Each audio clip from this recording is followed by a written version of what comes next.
Shop the Sherwin-Williams Super Sale and get 40% off paints and stains September 19th through the 24th.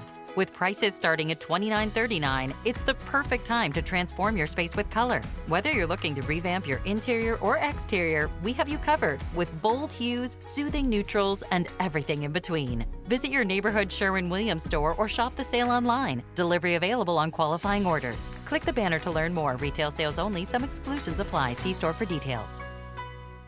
The Red Apple Media Podcast Network presents This is Protecting America. Now, here's Emmy-winning journalist Rita Cosby. Welcome to another edition of Protecting America. I'm Rita Cosby.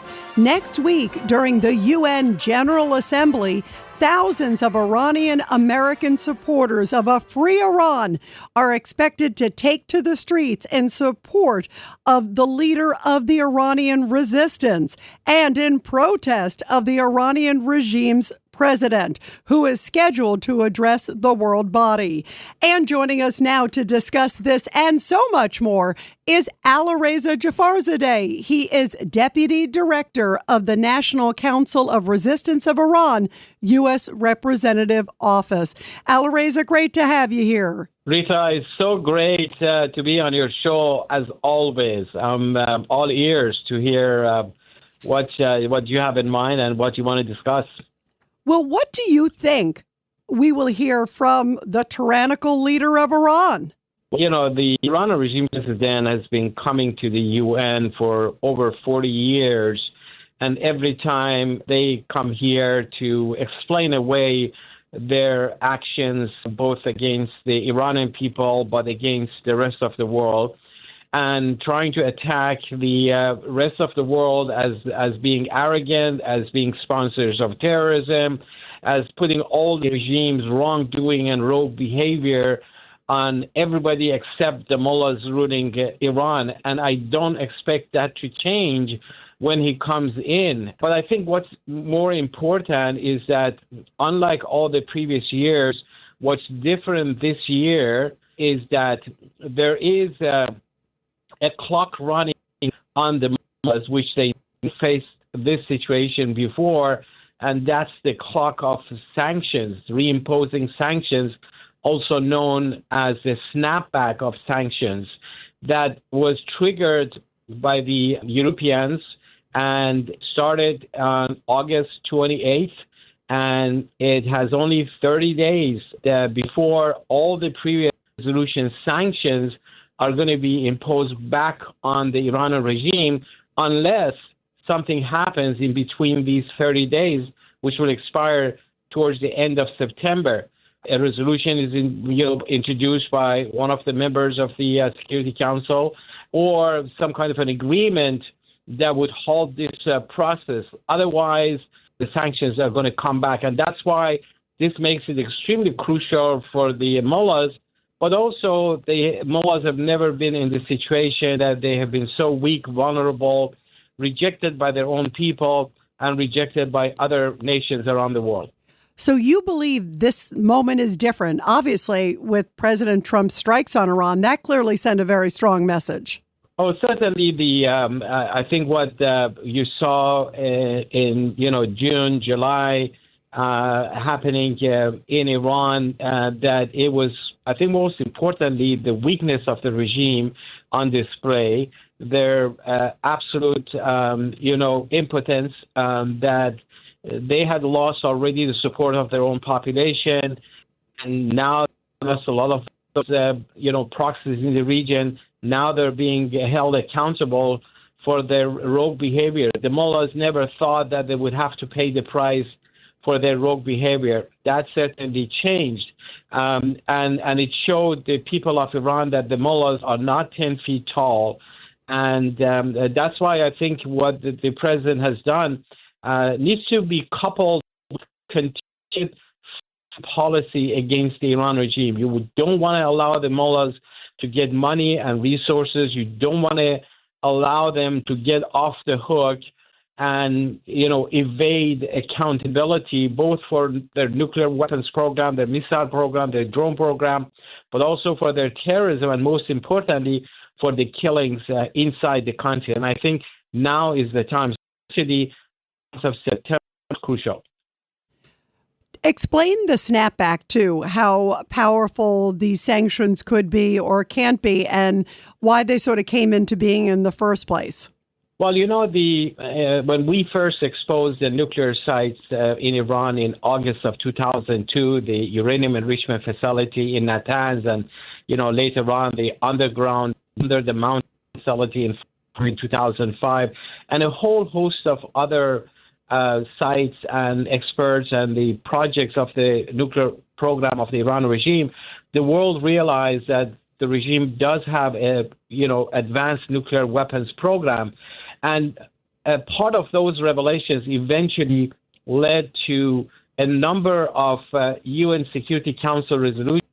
It started in 2000, a total of 5 major Security Council resolutions that classifies the Iran regime under Chapter 7, which is extremely important. That shows that the regime is a threat to the world security, and then a whole host of sanctions related to their nuclear weapons program, their missile program. It's a very extensive sanctions that was imposed for them. Happened was, as a result of the nuclear deal that was reached in 2015. All of those sanctions were put on hold, and the regime got a relief based on that.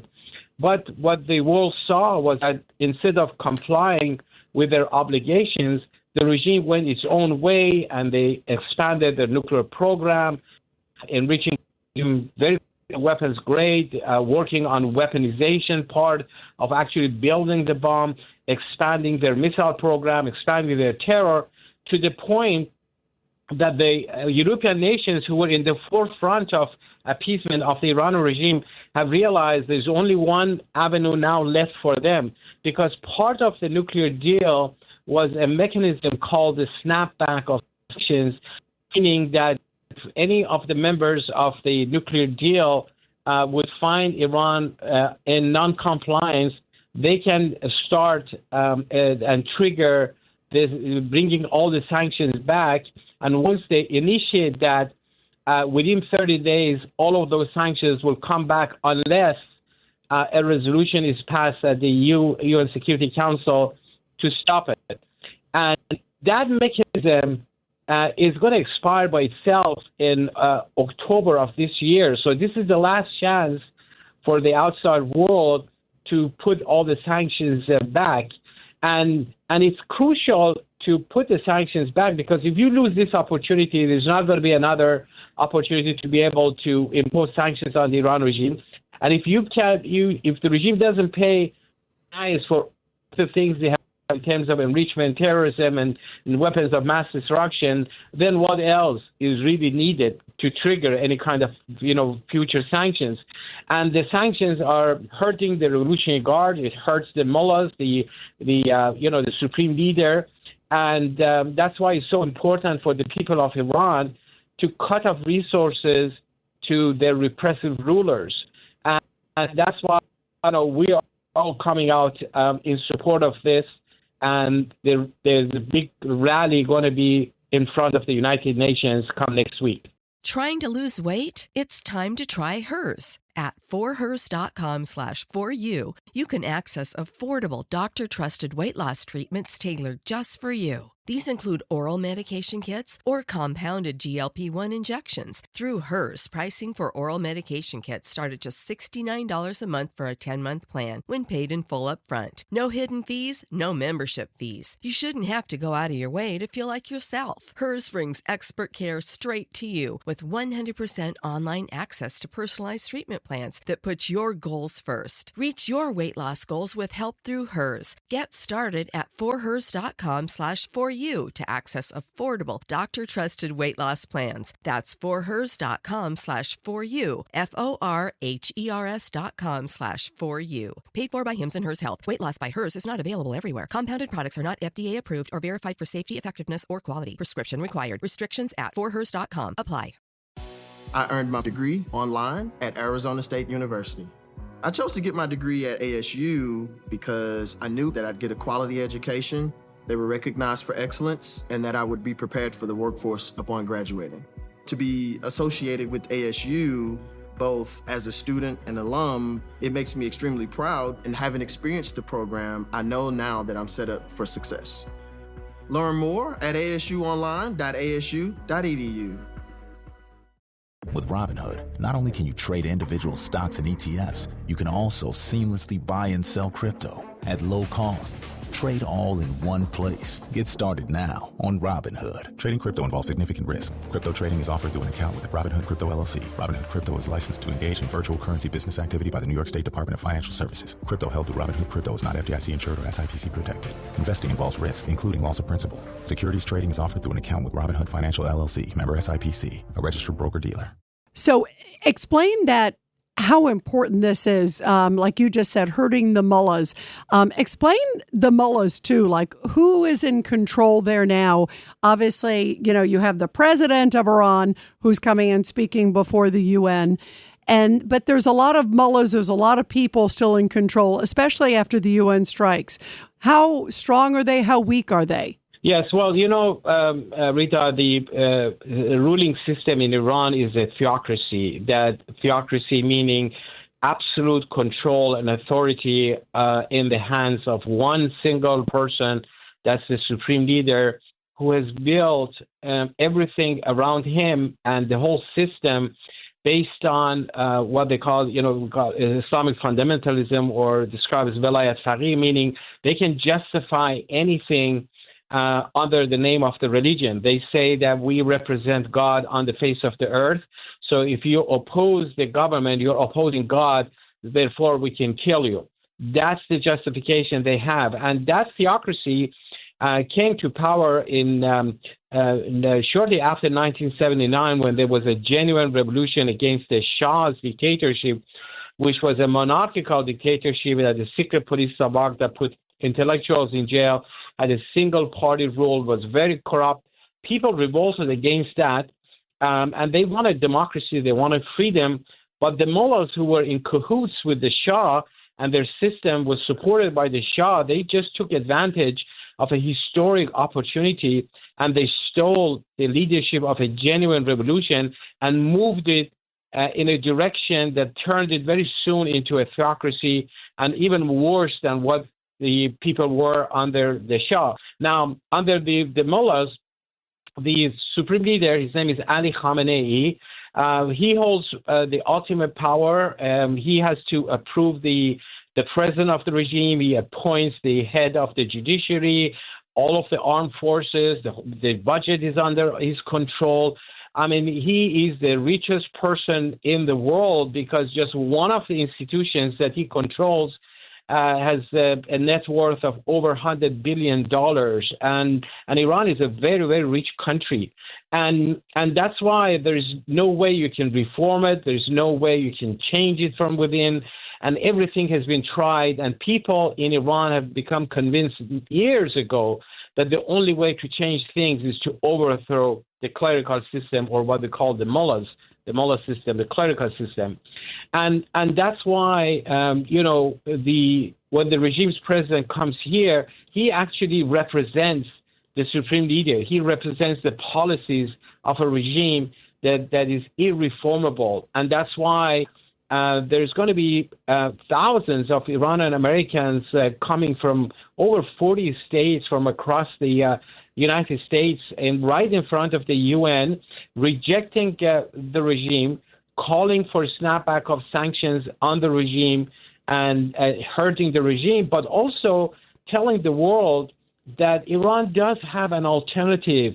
The regime is not the nation. It's entirely different. It's actually, the regime is opposite to the 90 million population of Iran. And the alternative is actually led by a woman, Mrs. Mariam Rajavi. She's diametrically opposite to the Islamic extremist mentality of the mullahs, who are very misogynist, and she has brought the women into the leadership of the movement against the regime.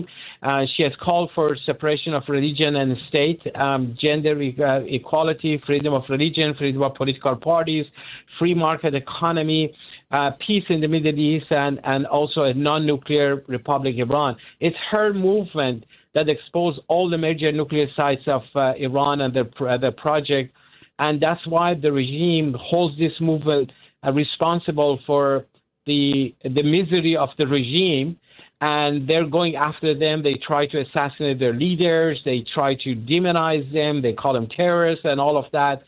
And no matter what the regime does, I think the people of Iran know it very much better, and that's why this movement is growing stronger every day, every month.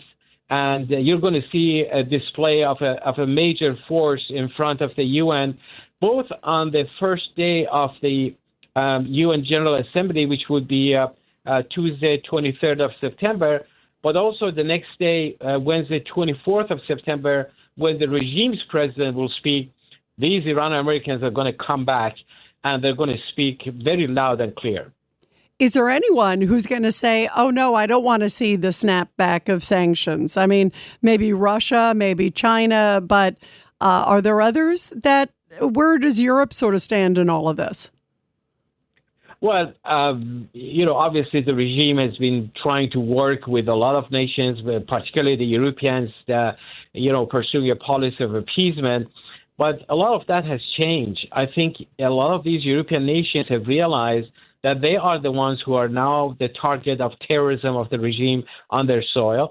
They are the ones who are going to be the target if and when the regime gets the nuclear bomb with their very long-range missiles that they're working on at least 3,000 to 5,000 kilometers of range. It brings the whole Europe into the range of the nuclear weapons program of the Iranian regime. But of course, Tehran has its own allies. You mentioned a couple of them, Russia and China. But none of that is going to work. I think the role of the United States is extremely important to stand firm in this regard, because in order to stop the snapback, you need to have a resolution that would have enough vote and no veto. And let's say Russia brings a resolution, and if the United States is opposed to it, that's enough. There's not enough vote anyways, but even if there were, the veto would also work. What the regime is trying to do is trying to delay things, saying, okay, let's bring a resolution to delay everything for 6 months, and then we'll come back in this period and figure something out. That's not what anyone should do, because why do you want to drag this issue? You want to buy the time to do what? You've had all the time in the world, and the regime hasn't complied. So this is why they should look at this deadline of the next 2 weeks left to really put all the sanctions back and don't delay anything. Don't be beguiled by the regime. Don't accept any of the promises. They should have taken tangible actions, and they didn't. The most important thing is that this regime is really vulnerable inside Iran. They're rejected by their people. They feel the nuclear weapons is the only thing left for them to keep them in power. And that's why, it's so important for people to realize the weakness of the regime, their desperation, and the fact that there is an alternative which is growing bigger and bigger, every month. Just earlier this month, tens of thousands of supporters of Mrs. Rajavi gathered in Brussels, in Belgium, in a very powerful display of unity, calling for ending the rule of the clerics. They have extensive support in the U.S. Congress, supporting Mrs. Rajavi's 10-point platform, for the future of Iran.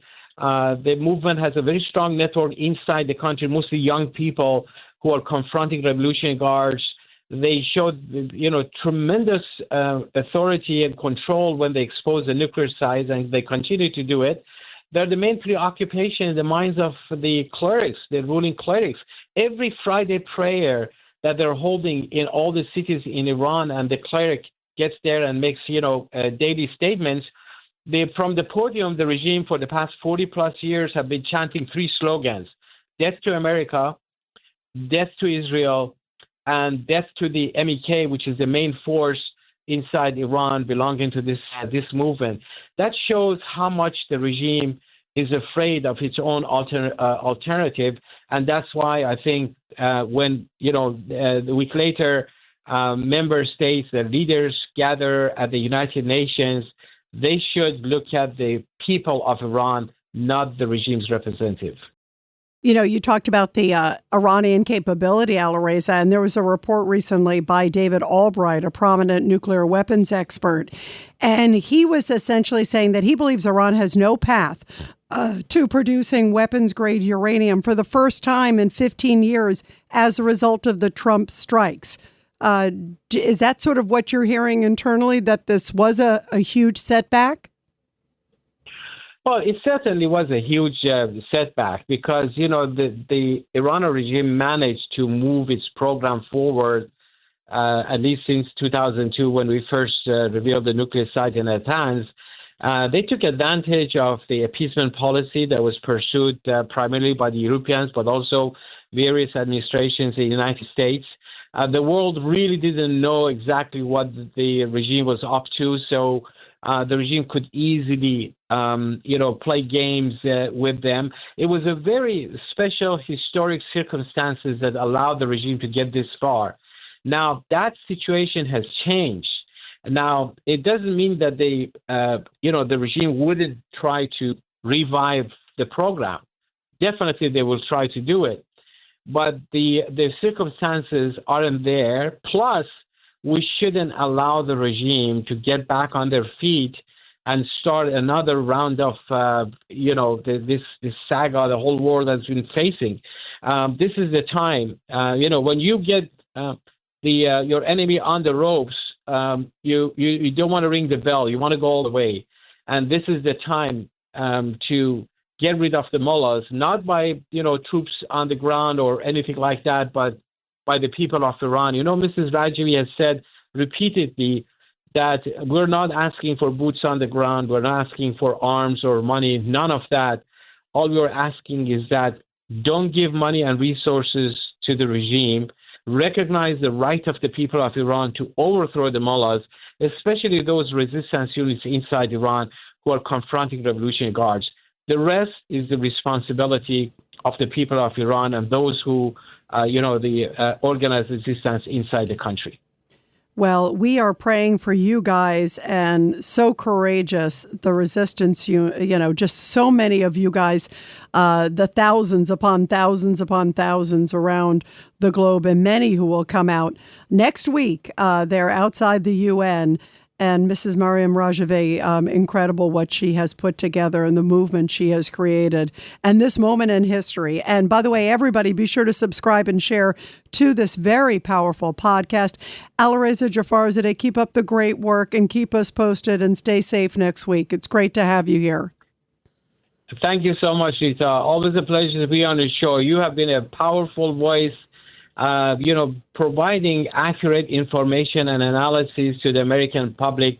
I think the role you have played in educating the American public is enormous, and you need to be commended for that. Well, I stand for freedom always, and I admire the courage of you and your organization. Alireza, thank you very much. Thank you so much, Rita. Always a pleasure. And everybody, I'll be back soon with another great edition of Protecting America. And of course, you can catch me every weeknight, 10 p.m. to midnight on the legendary WABC Radio. This is Rita Cosby, and thanks for all you do to protect America.